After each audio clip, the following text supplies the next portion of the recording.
परिचय। दिसंबर का महीना है। अनु बहुत रोमांचित है। क्रिसमस 25 दिसंबर को मनाया जाना है और सैंटा क्लॉस उसके लिए तोहफे लेकर आएंगे। आज 10 दिसंबर है और अनु एक कैलेंडर की मदद से क्रिसमस में बाकी बचे दिनों की गिनती कर रही है। क्या आप जानते हैं कैलेंडर कैसे इस्तेमाल किया जाता है?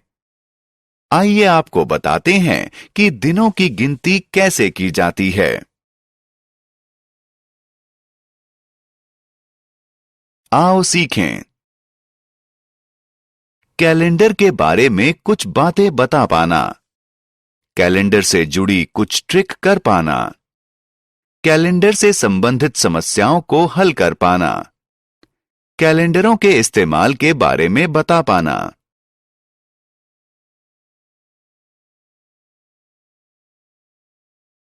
कैलेंडर क्या होता है? इस कैलेंडर को देखिए। आपको सभी दिन एक खास ढंग से लिखे नजर आएंगे। एक कैलेंडर दिनों को सप्ताहों में, सप्ताहों को महीनों में और महीनों को एक वर्ष के समूह में बनाकर रखता है। हर दिन अलग होता है।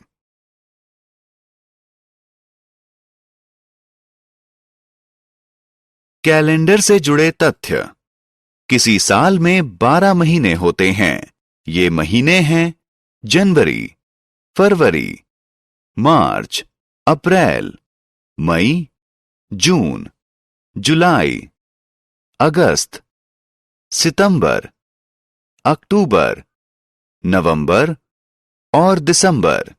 अगर साल के सभी दिनों को गिना जाए तो उनकी संख्या होगी 365 दिन। हर महीना सप्ताहों में बटा होता है।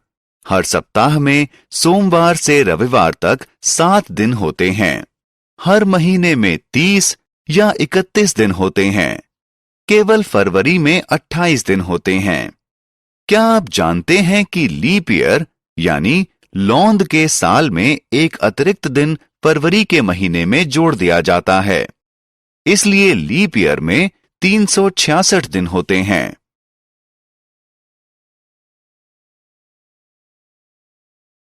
घटनाओं को क्रम में लगाना।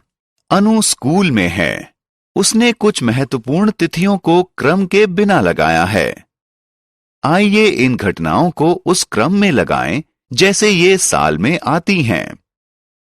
पहले नया साल, उसके बाद गणतंत्र दिवस, उसके बाद स्वतंत्रता दिवस, उसके बाद महात्मा गांधी का जन्मदिन और सबसे बाद में बाल दिवस, जो हमारे पहले प्रधानमंत्री पंडित जवाहरलाल नेहरू का जन्मदिन है।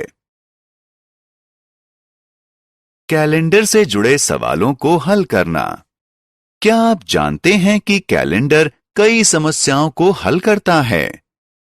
आप बड़ी आसानी से किसी कैलेंडर पर दिनों और तारीखों को पढ़ सकते हैं।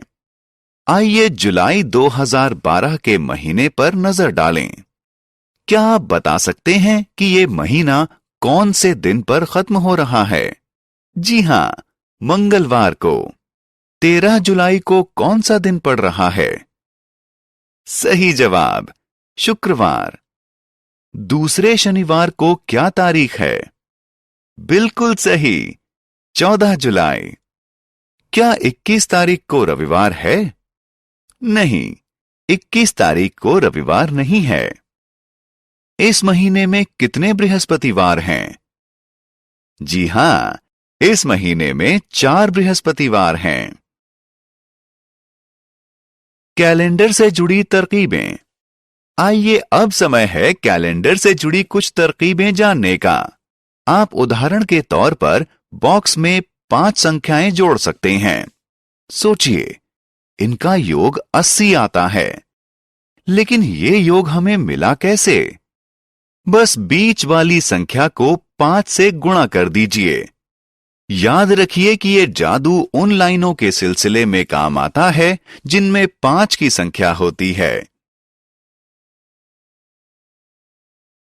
कैलेंडर के साथ कुछ मजे करना। आइए कैलेंडर के साथ कुछ मजे करते हैं। मान लीजिए आपका मित्र किसी महीने में 4 संख्याओं 15, 16, 24 और 25 को चुनकर आपको उनका योग दे देता है। तो फिर केवल योग के जरिए आप इन 4 संख्याओं की पहचान कैसे करेंगे? सोचिए, ये आसान है। तरकीब ये है कि आप पहले इस संख्या को 4 से भाग करें और फिर इसमें 5 घटा दें। आपको पहली संख्या 15 मिल जाएगी। बाकी 3 संख्याओं के लिए पहली संख्या में 1, 9 और 10 जोड़ दें। आप कुछ दूसरी संख्याओं के साथ भी ऐसी कोशिश कर सकते हैं। कैलेंडर के इस्तेमाल। क्या आप कैलेंडरों के प्रयोगों के बारे में बता सकते हैं? कैलेंडरों का इस्तेमाल किया जाता है दिनों की पहचान के लिए, किसी घटना को दर्ज करने के लिए, निजी कार्यक्रमों का ध्यान रखने के लिए, मौसम में बदलाव की पहचान के लिए।